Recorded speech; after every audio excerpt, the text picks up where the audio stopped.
Alors, dans cette partie consacrée aux étoiles, il faut rappeler à ce niveau que les étoiles constituent en fait l'élément de base d'une galaxie. Donc, ce sont essentiellement les étoiles à hauteur de 90% qui constituent les galaxies. Et comme illustration d'un système d'étoiles, nous allons considérer notre système solaire pour mieux illustrer cette notion de système d'étoiles. Alors, le système solaire est un système ou bien un ensemble formé par l'étoile Soleil, 8 planètes qui gravitent autour de ce Soleil et qui possèdent des satellites, une couche, ou bien une couverture, ou bien on va dire une enveloppe d'astéroïdes, des comètes, ainsi que des poussières et des gaz interplanétaires. Donc retenez que le système solaire est représenté par le Soleil, autour duquel gravitent 8 planètes, autour desquelles vous avez des satellites, et parmi ces couches externes au système solaire, vous avez également une couche d'astéroïdes. Vous avez des comètes qui traversent le système solaire, ainsi que de la poussière et du gaz interplanétaire, Alors, pour illustrer si vous voulez, notre système solaire, vous avez ici le Soleil. Alors, au passage, donc l'image ici, elle n'est pas à l'échelle. Donc, vous avez le Soleil, et puis vous avez les différentes planètes qui gravitent autour du Soleil. Donc ça, c'est le plan équatorial de notre Soleil. Et puis vous avez donc une partie des planètes qu'on appelle généralement les planètes internes. Puis vous avez donc d'autres planètes ici qu'on appelle les planètes externes. Donc vous avez ici Mercure, vous avez Vénus, notre Terre, Mars, la couche Cérès, qui représente en fait la couche, ou bien si vous voulez, l'enveloppe des astéroïdes. Puis vous avez Jupiter, vous avez Saturne, Uranus, Neptune, et puis là, on va rappeler donc l'existence de Pluton et quelque chose ici, donc 2003 UB 313. Alors, ici, ce sont des, considère des planètes naines, mais on va voir plus tard que ce sont des objets qui ont été déclassifiés. Donc, retenez, nous avons ici le Soleil, et dans la première partie proche du Soleil, donc nous avons un premier groupe de planètes de dimension relativement petite.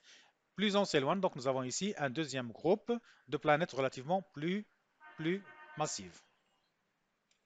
Alors l'Union astronomique internationale, qui a tenu son assemblée générale en 2006 à Prague, a redéfini une planète qui gravite autour d'une étoile.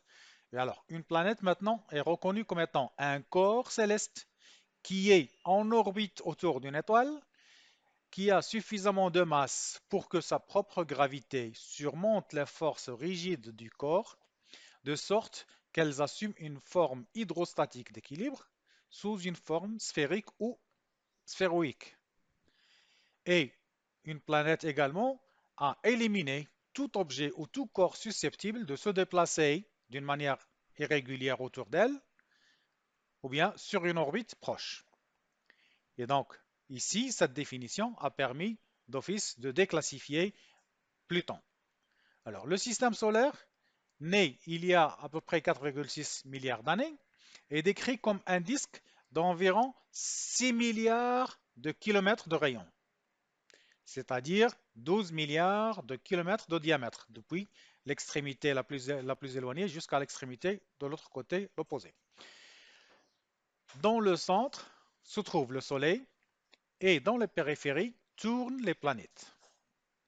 Donc c'est le système solaire ici, vu en plan. Vous avez ici le Soleil, vous avez le groupe des planètes proches du Soleil, puis vous avez le groupe des planètes loin du Soleil, d'accord? Et on retrouve ici Pluton, que l'on va voir tout à l'heure comment est-ce qu'on va s'en débarrasser.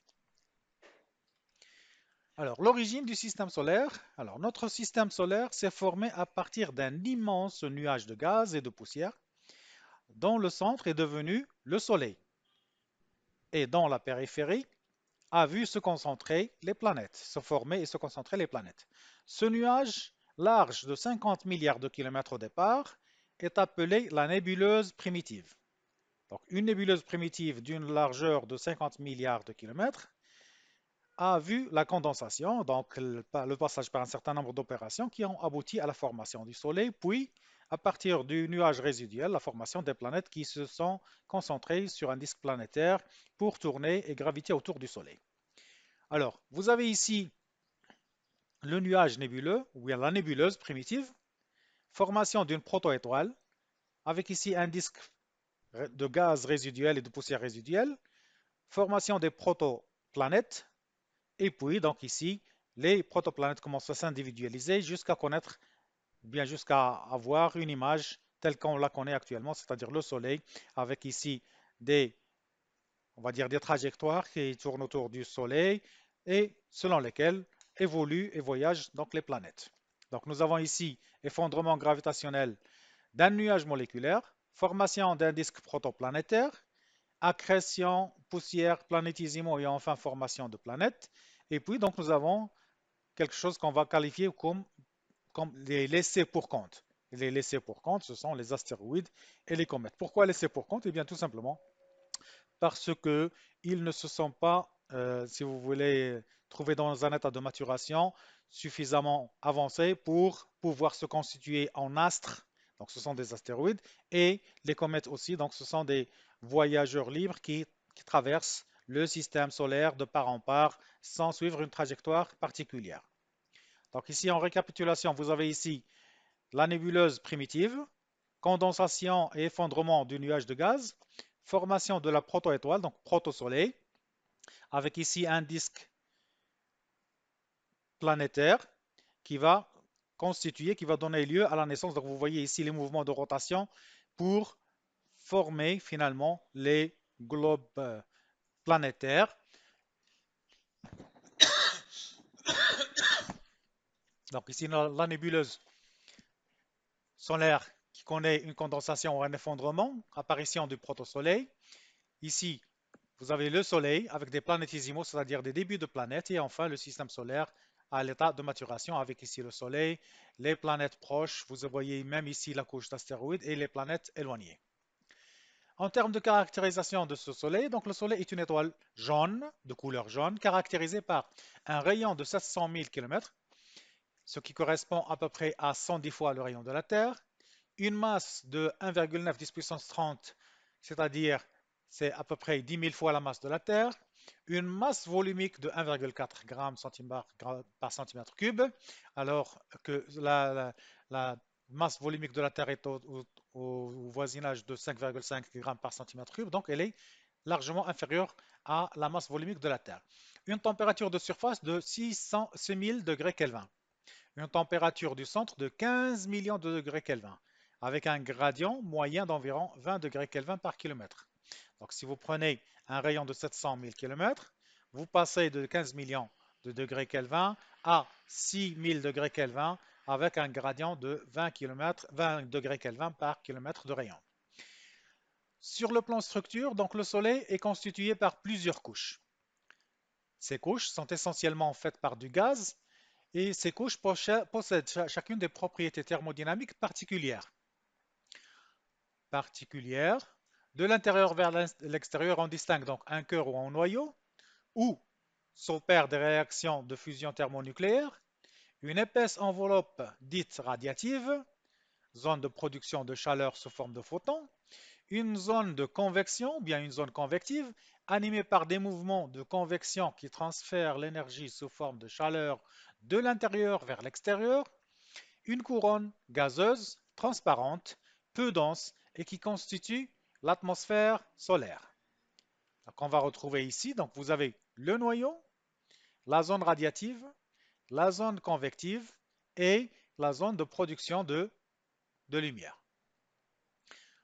En plus beau, c'est-à-dire en plus représentatif, en plus esthétique, vous avez ici le noyau, vous avez ici la zone radiative, la zone convective, vous voyez ici le mouvement de convection, et puis donc la chromosphère, et bien la chromosphère c'est celle qui donne la couleur, chrome sa couleur, et donc c'est elle qui donne la couleur à notre soleil. Donc ça reprend juste, si vous voulez, l'explication de la diapositive passée. Maintenant, en termes de caractérisation depuis le centre vers la surface. Ici, vous avez l'évolution de la densité. Donc, nous allons partir d'une densité de 130 grammes par centimètre cube jusqu'à une densité de 0. Ici, nous sommes dans la couche gazeuse externe. Donc, c'est une densité qui est quasiment nulle. Au rappel, nous avons ici un diamètre de 700 000 km. Sur le plan température, nous partons du centre d'une température de 15 millions de degrés Kelvin et nous arrivons à la surface avec une température de 6000 degrés Kelvin. Et donc là, vous avez la profondeur, au rappel, vous avez ici 700 000 km et ici 0. Donc on mesure toujours, si vous voulez, le rayon depuis la surface jusqu'au centre. Alors, les planètes qui gravitent autour de notre système solaire, alors, d'une manière générale, les planètes n'émettent pas d'énergie. Elles se contentent de réfléchir le rayonnement émis par leur étoile. Les planètes possèdent une masse beaucoup plus petite que celle des étoiles. Si on considère la plus petite étoile, eh bien, sa masse représente 1000 fois le 1 centième la masse du Soleil. Ça, c'est la plus petite étoile. Alors, la plus grosse planète du système solaire possède une masse de 1 millième celle du Soleil. C'est pour vous donner ici donc la plus petite étoile. Elle représente à peu près 1 centième du Soleil, alors que la plus grosse planète représente 1 millième du Soleil. Autrement dit, donc nous sommes dans des dimensions relativement très largement différentes. Alors, les planètes du système solaire, donc vous avez les planètes telluriques et les planètes joviennes. Alors, les planètes telluriques donc, sont appelées en faisant référence à Terre et les planètes joviennes sont appelées en faisant référence à Jupiter. Donc, vous avez le Soleil au centre, vous avez les planètes telluriques qui tournent autour du Soleil, qui sont au nombre de 4. Donc, vous avez la Terre, Mercure, Vénus et Mars. Puis, vous avez la couche d'astéroïdes ici.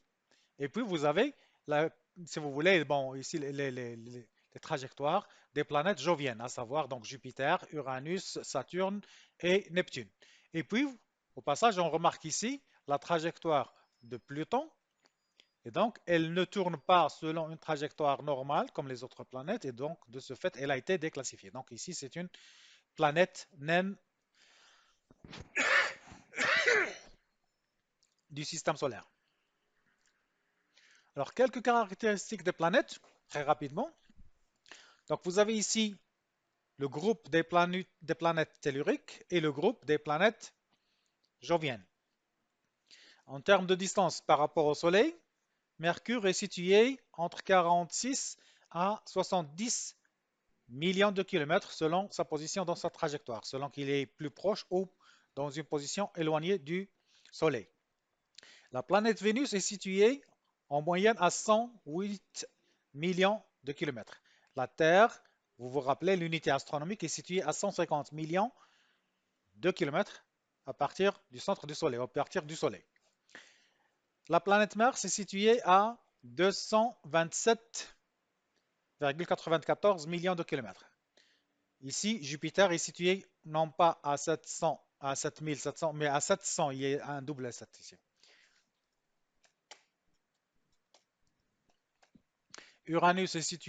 Saturne est situé à 1427 millions de kilomètres. Uranus à presque 3 milliards de kilomètres. Neptune à presque 4,5 milliards de kilomètres.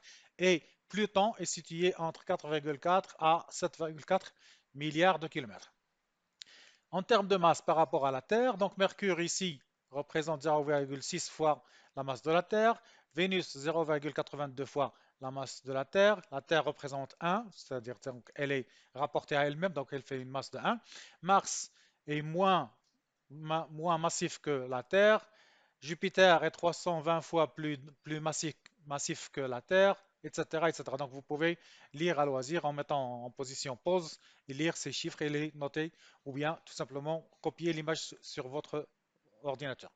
En termes de diamètre, donc la Terre possède ici un diamètre de 12 750 km, Mercure 4,9 milliers de kilomètres, Vénus est proche de la Terre, etc., etc. Donc vous voyez que, par exemple, Saturne ici, il est à 120 000 km, Uranus à 51 000 km, Neptune à 40 000 et Pluton, donc il est à 2000 280 km. En termes de température, donc la température moyenne ici, elle dépend donc de la position par rapport au Soleil. Le groupe des planètes telluriques se trouve proche du Soleil et donc ici, elles seront relativement bien chauffées. Et donc, nous avons ici une température moyenne autour de plus 167 degrés.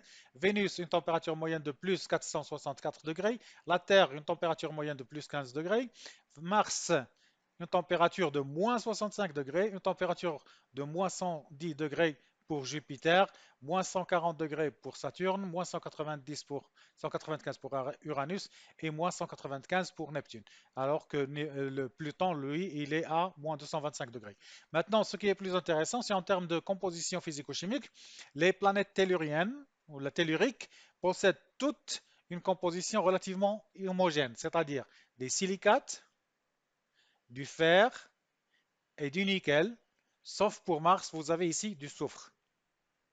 Par contre, pour les planètes joviennes, Jupiter, Saturne, Uranus et Neptune, eh bien la formation, eh bien la composition physico-chimique est basée essentiellement sur l'hydrogène et l'hélium, l'hydrogène, hélium, hydrogène, hélium, alors que pour Pluton, il s'agit plutôt de méthane gelé et de silicate. Bon, les silicates, ça reste à prouver. Toujours est-il que là, donc, on va dire qu'il s'agit de planètes quasiment gazeuses.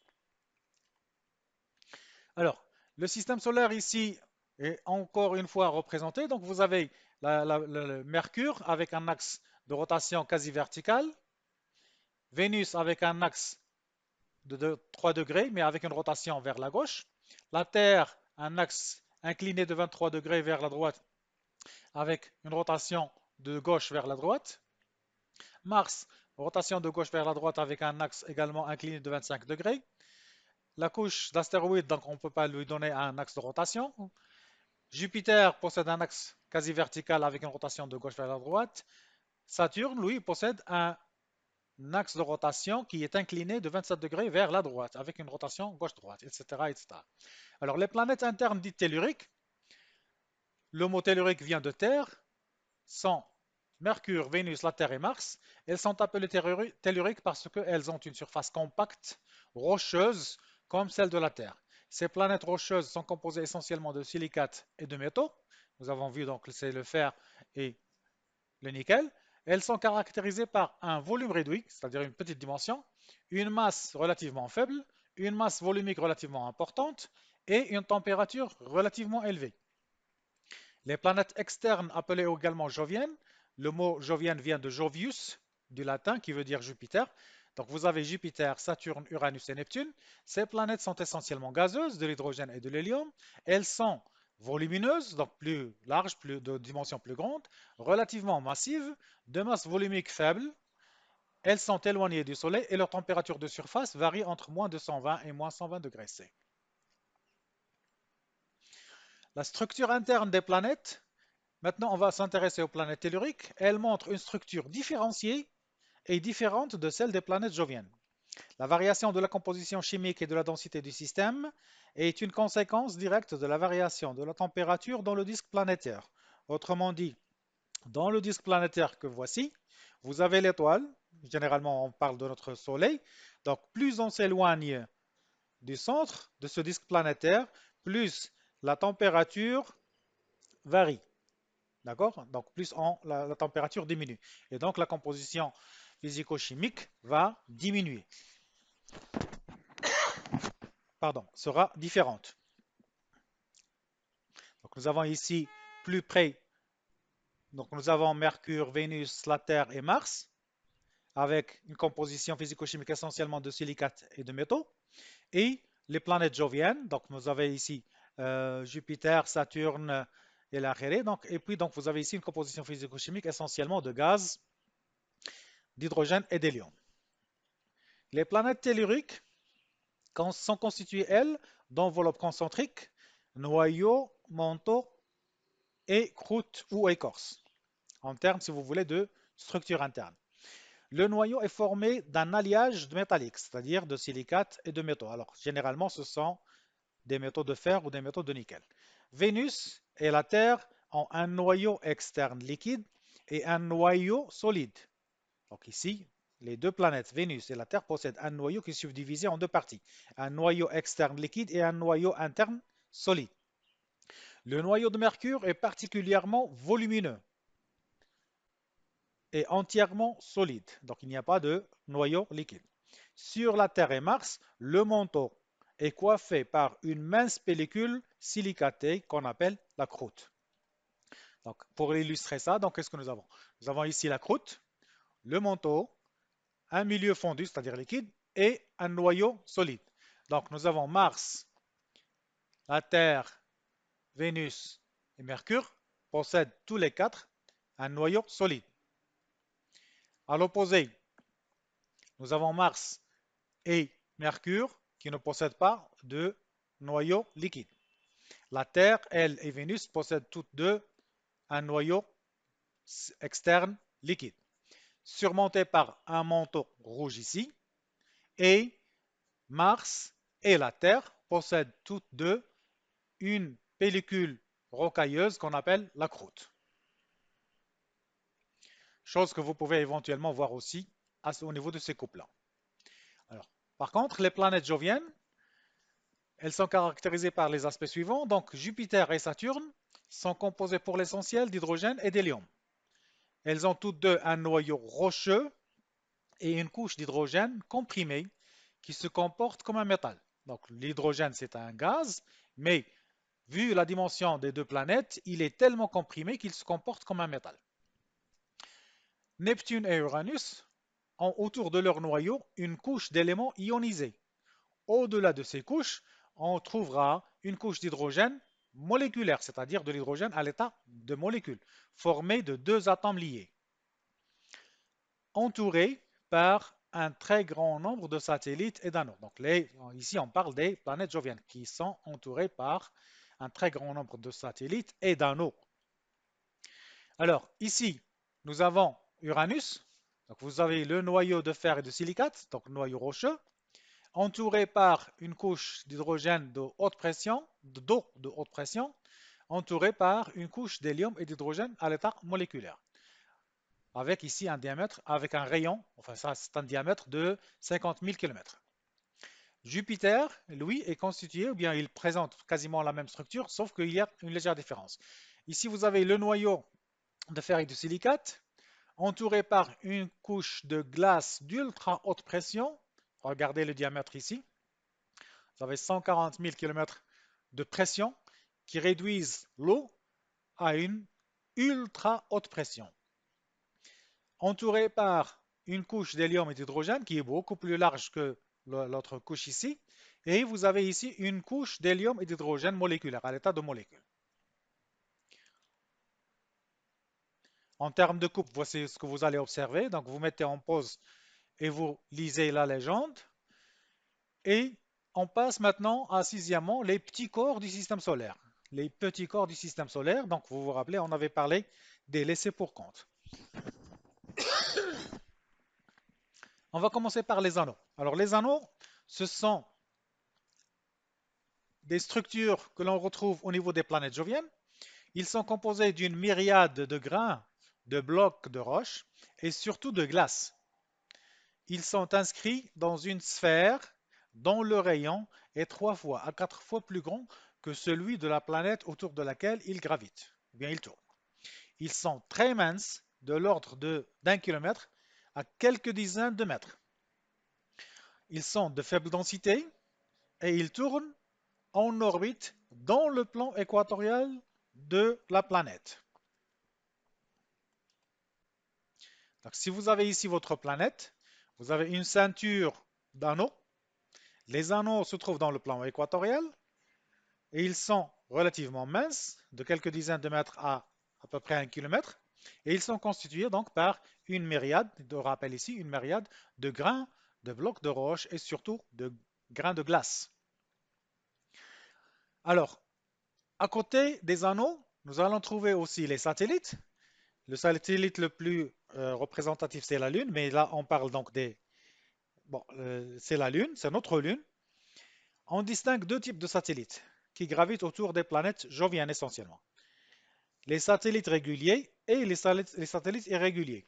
Les satellites réguliers tournent dans le plan équatorial de la planète. Ils ont une orbite subcirculaire. Ils sont probablement formés dans le disque protoplanétaire. Par contre, les satellites irréguliers possèdent une orbite elliptique et ils sont inclinés par rapport, enfin disons, l'orbite est inclinée par rapport au plan équatorial de la planète. Ce sont probablement des comètes ou de gros planétismaux qui ont été capturés lors de leur passage à côté de la planète. En plus donc de ça, nous avons vu les anneaux, les satellites. Maintenant, il y a les astéroïdes. Alors, les astéroïdes, ce sont de petits morceaux de roche contenant très peu d'éléments volatiles, formés relativement près du Soleil, là où la température est élevée. La majorité des astéroïdes se trouve dans la ceinture Cérès, la ceinture des astéroïdes, située entre les orbites de Mars et Jupiter, c'est-à-dire entre le passage des planètes telluriques et des planètes joviennes. Les astéroïdes sont des témoins primitifs des matériaux de construction du système solaire qui ne se seraient jamais assemblés en planètes. Donc, on les appelle astéroïdes. Alors, en termes d'illustration, vous avez ici une vue de l'astéroïde Eros. Donc, regardez ici, donc c'est une dimension relativement imposante, avec ici des cratères. Alors, ces cratères, ce sont tout simplement des cratères d'impact, de choc avec d'autres astéroïdes plus petits ou plus grands, que sais-je. Donc, vous voyez ici la dimension du cratère, et elle représente une explosion relativement plus importante. Là aussi, vous avez un impact important. Et puis, vous avez ici une association de cratères de choc. Vous avez différents types d'astéroïdes. Et là, donc, ils sont présentés avec leur nom. Vous avez ici Phobos, Eros, Aïda, Gaspra, Deimos, Mathilde, Dactyle, Tempel. Et ici, vous avez le Itokawa. Et puis, vous avez ici le Y2. Donc, ça, c'est le Itokawa et ça, c'est le Y2. Vous voyez ici, nous sommes à une dimension relativement faible. Donc, vous avez ici quasiment 1 km, alors que là, nous sommes autour de 10 km. Alors, la couche d'astéroïdes, on a dit, donc, elle était entre Jupiter et Mars. Et donc, c'est la couche qu'on appelle la couche de Cérès. Enfin, vous avez les comètes. Alors, les comètes, ce sont des corps formés essentiellement de glace de petite taille. Leur diamètre est relativement autour de 10 km, qui sont composés de glace d'eau, de gaz gelé, essentiellement du carbone, du méthane et de l'ammoniac, et de poussière. Ce sont des morceaux de la nébuleuse primitive qui s'est condensée il y a 4,5 milliards d'années, et donc ce sont des résidus. Ce sont des corps résiduels. La plupart des comètes circulent dans un immense nuage qu'on appelle le nuage d'Oort, qui est situé à une distance d'une année-lumière autour du Soleil. Vous avez ici l'exemple d'une comète qui a été photographiée le 29 janvier 2003. Et donc, qu'est-ce qu'on observe? Donc, nous avons ici un corps massif et nous avons une traînée de lumière ici. Vous voyez même de la couleur ici relativement bleutée. D'accord? Couleur jaunâtre, couleur blanche, et ici donc de la couleur bleutée. Alors, ça veut dire quoi? Ça veut dire tout simplement que ici vous avez le corps de la comète qu'on appelle le coma, d'où vient le nom, ou également on appelle ça la chevelure. Et puis vous avez ici la fuite ou l'échappement d'une queue de poussière parce que la comète est en train de se désintégrer à cause de la grande vitesse de son voyage. Donc, structure et composition, vous avez ici la queue d'ion et vous avez la queue de poussière. La queue d'ion se présente généralement selon une traînée blanche, bleutée. Donc, vous avez ici la chevelure ou la comète, le coma, et vous avez ici la queue. Et vous voyez donc ici la composition chimique des gaz qui s'échappent à partir donc de la désintégration de cette comète. Alors, ici, nous avons l'emplacement de la ceinture d'Oort, située on va voir ici, donc située à une année-lumière depuis le centre du Soleil. C'est à partir de là que prennent départ les comètes qui voyagent à travers le système solaire. La comète la plus fameuse, c'est la comète de Halley. Hein. Et cette comète de Halley, donc, elle voyage, elle se rapproche de temps en temps de la Terre et elle voyage autour du Soleil. Donc, la dernière fois qu'elle est passée au niveau de la Terre, proche de la Terre, c'était en 1986. Et donc, là, en 2024, elle sera à cette position. Et on va supposer, vous pouvez tout simplement jouer à calculer quand est-ce qu'elle va repartir à côté de la Terre. Alors, sur le plan mouvement, donc vous avez ici le Soleil, et depuis la ceinture d'Oort, vous avez une comète qui prend naissance. Elle va voyager selon une trajectoire. Vous voyez ici la queue, d'accord? En se rapprochant du Soleil, elle est soumise à l'attraction du Soleil. Et donc, vous voyez que la queue, elle, change de direction. Et là, elle est renvoyée de l'autre côté. Donc, la pression, la force d'attraction du Soleil exerce une force de rétention sur la comète et elle va la renvoyer sur une autre trajectoire. Et donc, ici, vous voyez la queue, elle va voyager dans l'autre sens. Et puis enfin, donc, vous avez les météorites. Alors les météorites, ce sont des pierres primitives.